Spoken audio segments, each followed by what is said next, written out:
So this week, I was flipping through my journal from the past year, and I was shocked to see I just passed 10 months here at South Bay. In some ways, the past 5 months have felt more like 5 years. I don't know if you can relate to that at all.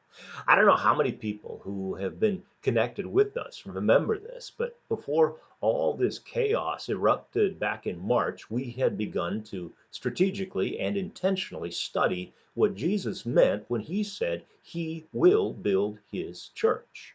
And he followed that by firmly saying all the powers of hell could not stop what he is building. Now, Pastor Jaime and I believe it would be good to get back into a study of at least part of what Jesus was talking about when he said that, and what he might have had in mind for us in the summer of 2020, especially since it and the fall will be very different from what anyone had in mind when 2020 started. Now, I was reading a newspaper from London about business here in LA County these days, and they interviewed a woman who had to permanently close her yoga studio. And like many, she is trying to start something 100% online. And she said, things ain't going back to normal. This is a new era. Now, I would say that is as true of local churches as it is of any place. And that connects with one of the more, I don't know, prophetic or ironic lines in the job description for lead pastor that some South Bay leaders came up with way back in January of 2019. I want you to check this out and really think about what it's saying, especially in light of where we're living now, how we're living, year and a half after the job description was made.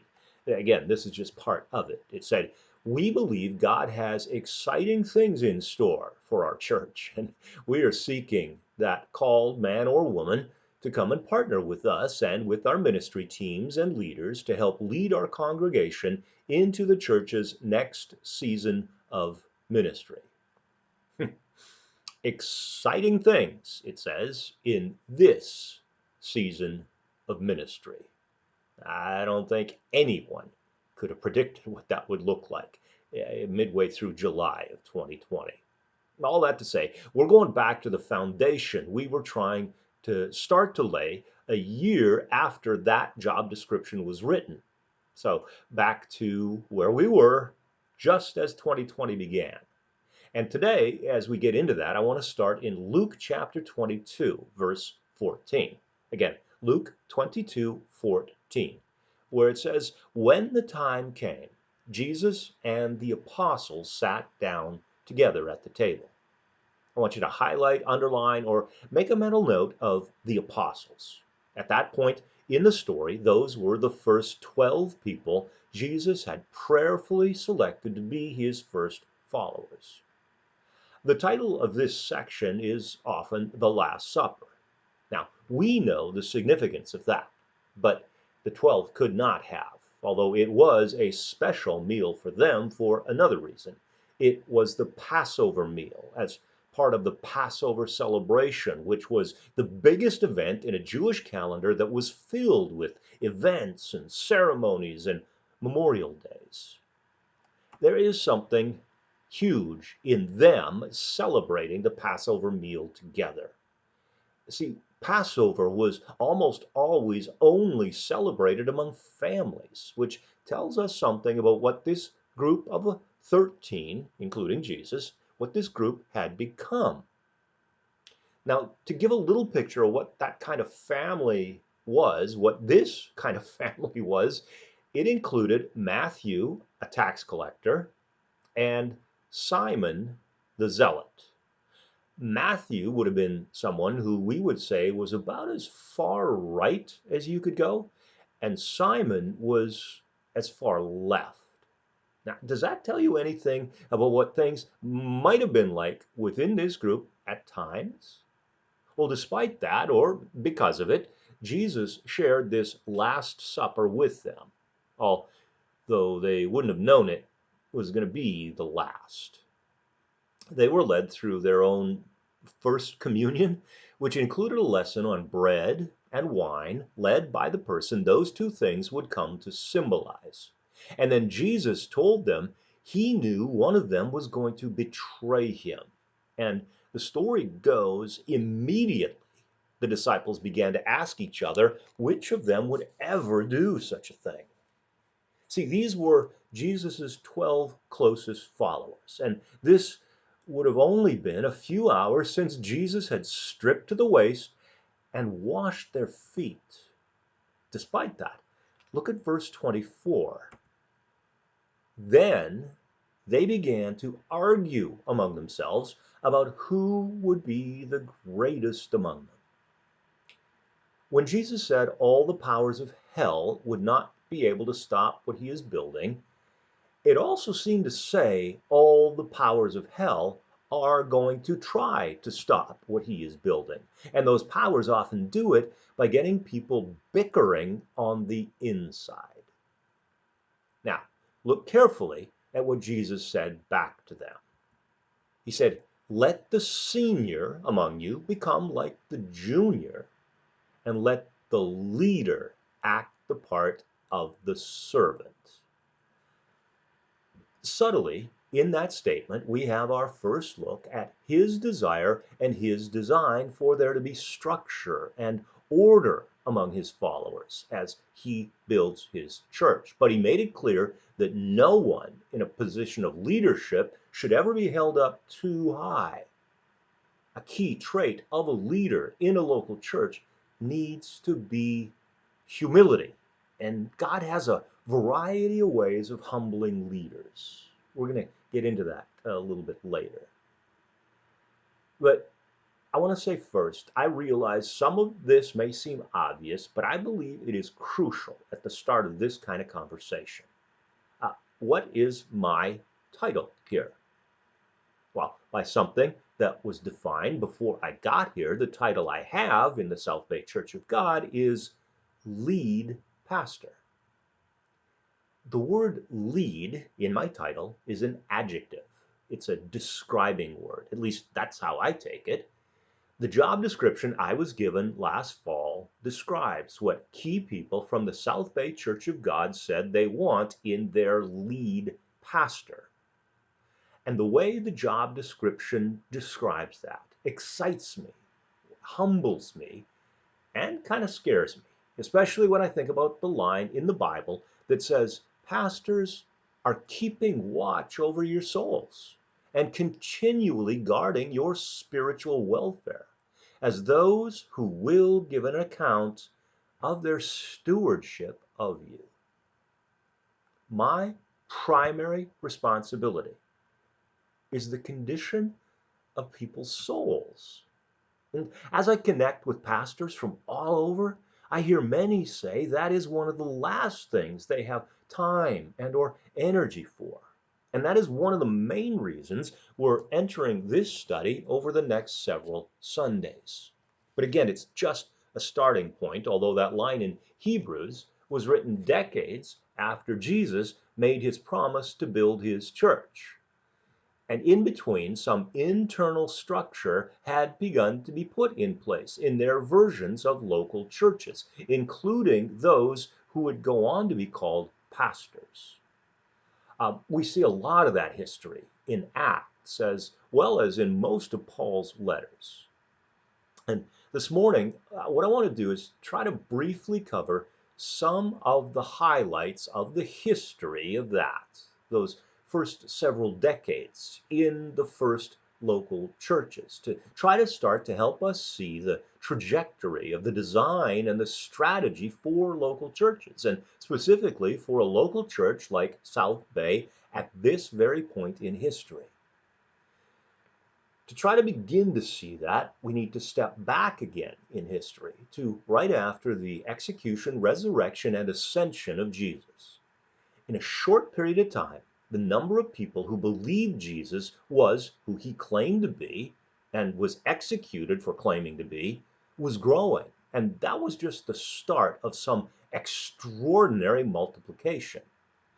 But what makes that multiplication extraordinary is how close how close that movement came to dying when Jesus died. Basic math tells us if you multiply anything times zero, you get zero. And the number of Jesus's followers at the time of his execution was very close to zero. But by God's design, there is always enough for him to work with, what many versions of the Old Testament call a remnant. But again, almost all of Jesus's followers deserted him at his execution. Peter, who had been one of his closest followers, denied even knowing him 3 times, including cussing about it when challenged by a slave girl. And the only people the Bible tells us were at Jesus' execution were 3 women, including his mom, and John. When Jesus came back from death, the original 11 were hiding in a locked room. They were down to 11 because Judas had taken his own life, and he was replaced, but not until after Jesus rose into heaven. At some point in the 40 days after his resurrection, Jesus told 11 people who still believed in him or had recovered their faith in him, he was going to use them to start something unlike anything that had ever been seen. Making that seem even crazier was the fact that he said it in one of the most remote, insignificant corners of the civilized world, and he said it to 11 people. Not one of them could have had even the tiniest idea how globally massive the church would become. Now, early in the book of Acts, we see the number 11 was quickly multiplied to 120, then to 3,000, and then to 5,000 men, which meant around 10,000 people. So in the period of a few years, history shows a shift from Jesus's closest followers running, hiding, even refusing to admit knowing him, to over 10,000 people being publicly identified as his genuine followers, which was increasingly dangerous to do. And that was without one formal church building. Now, I want to jump to what Luke reported in Acts chapter 6, because I believe it opens some crucial lessons for us. It's where Luke wrote, "The disciples were increasing in numbers by leaps and bounds." Now, if you've been connected to our local church, you likely know that hasn't exactly been happening in here or from here for a while. I know that frustrates and even hurts some of you more than others. I get that. But I have a couple of thoughts on it. 11 was enough for Jesus to start with, and we already have a lot more than 11. Beyond that, I believe we have some important space and time to do some essential things while we're not growing in leaps and bounds, or not growing numerically at all. We're not increasing in leaps and bounds. So I see the weeks and maybe even the months ahead as crucial time to identify and do work on some essential things in the foundation of South Bay as part of the kind of building project Jesus was talking about.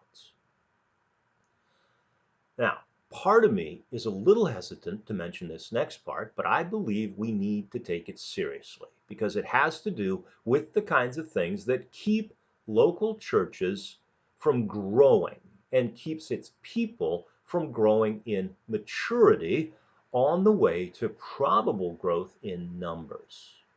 There's a lot from history to be learned and applied in the present.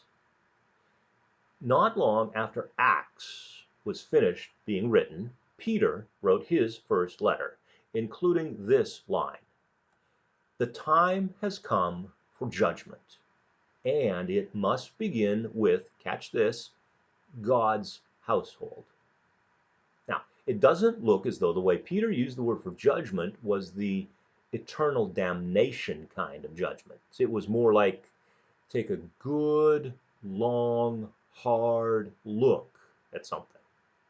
And Peter was calling God's people to make sure we start by looking in the right direction. We start by looking at ourselves.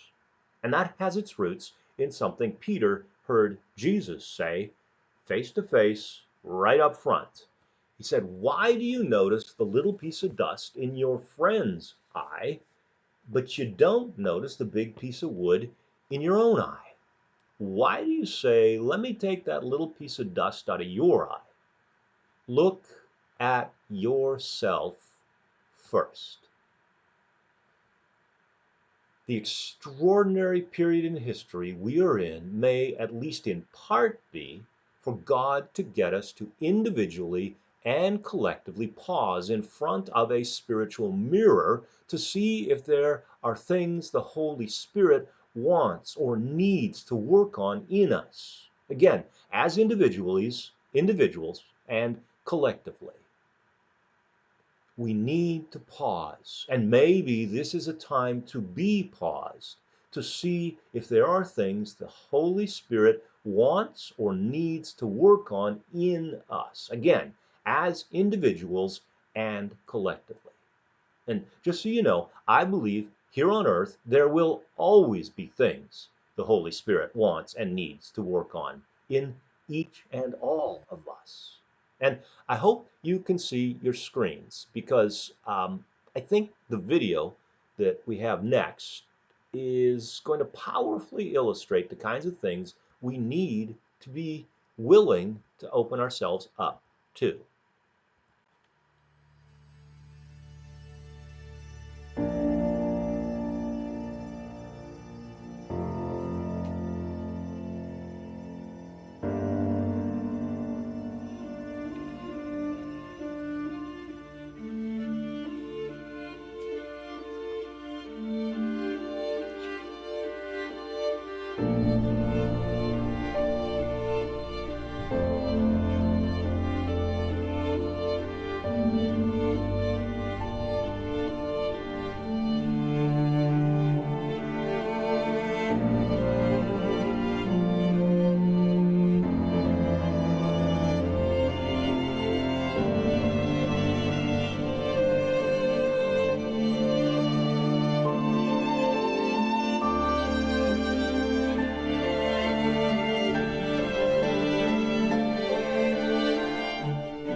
I appreciate the way the Bible doesn't try to sugarcoat or hide problems and failures in even its most prominent characters. And as we turn back to Acts 6:1, we see growth continued. But that growth brought a problem to the surface. And it was serious. It was very serious. And Luke reported that as the believers rapidly multiplied, there were rumblings of discontent. Other versions of the Bible use the words complaining or murmuring or grumbling. There isn't much that hurts a local church like rumblings of discontent.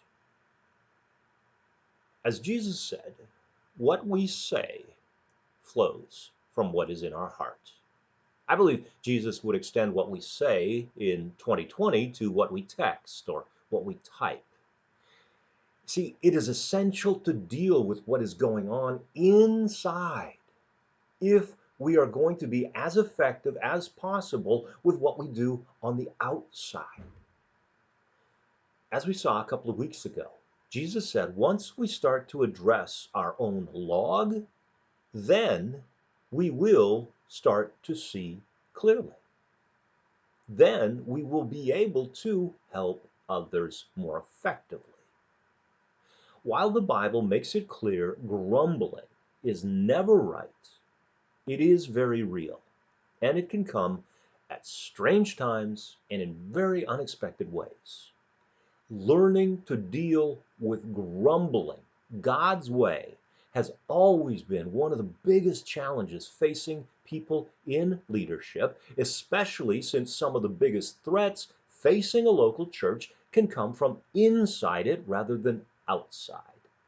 That is what the first local churches were beginning to experience. It says the Greek speaking believers complained, were grumbling, rumbling, murmuring about the Hebrew speaking believers, saying their widows were being discriminated against in the daily distribution of food. Again, another glimpse of structure that was there in the first versions of the local churches.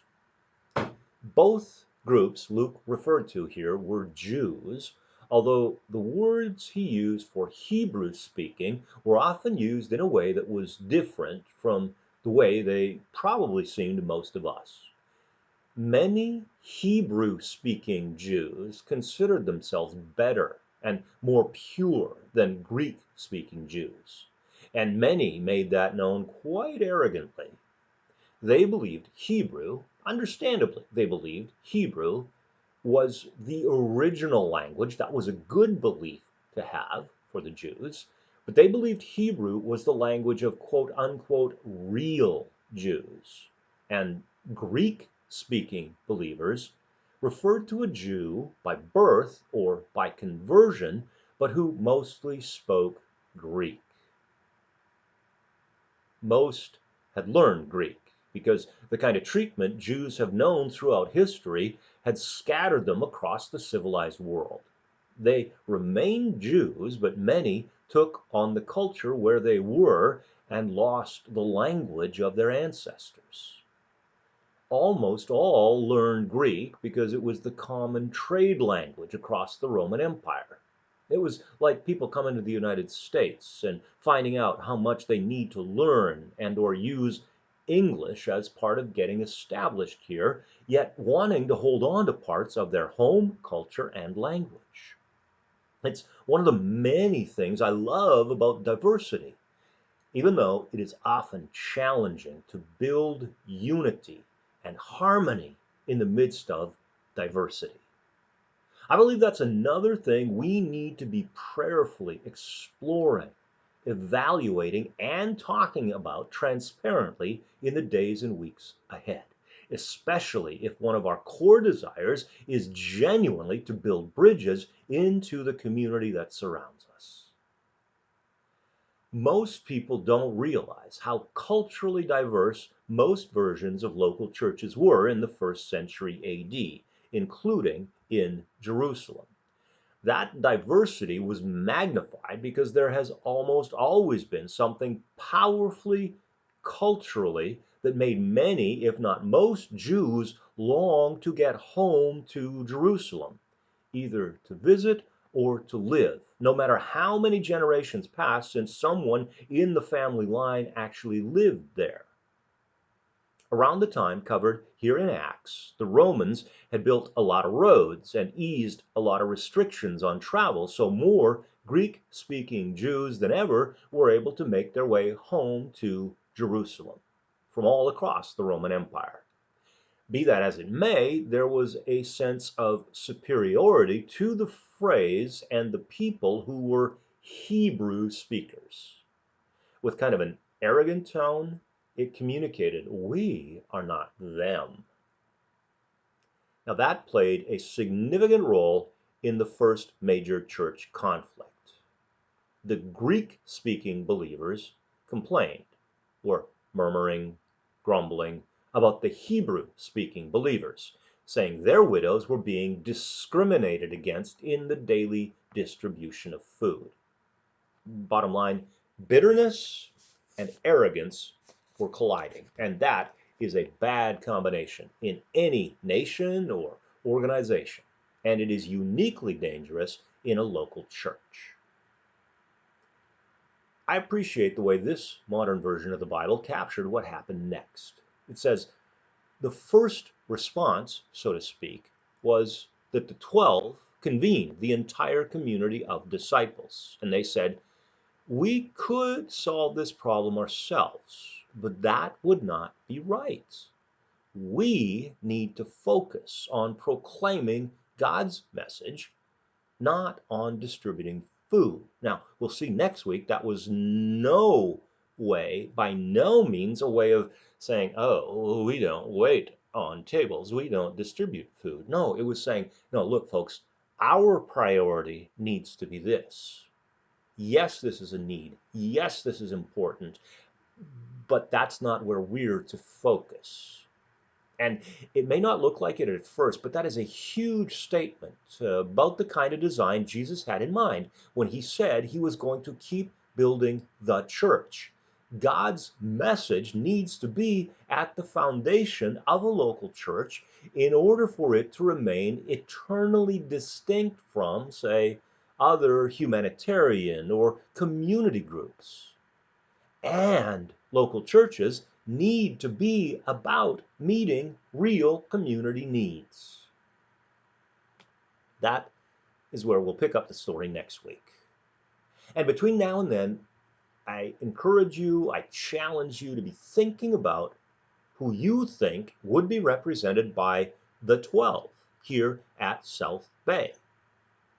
Remember, in the very beginning, it referred to the 12, the apostles. I want you to be thinking about who would be represented by those 12 here at South Bay. I don't want you to concern yourself with the numbers, but the role and the responsibilities. Who would have those roles? Who would have those responsibilities here at South Bay? In the echo of our annual meeting, I think this is an ideal time to be thinking, exploring, and talking about this. I also want you to be thinking about what kinds of things and needs around here right now might be comparable to the needs in Jerusalem at that time. And I want you to be thinking about anything that might be needed in the community these days. Things like these Hebrew widows, these Jewish widows who spoke Greek. What kind of needs might those look like in our midst and out in the community? I want you to be thinking about who might try to address those needs and how, so that, and this is the essential, so that some of those out there might come to know God's grace.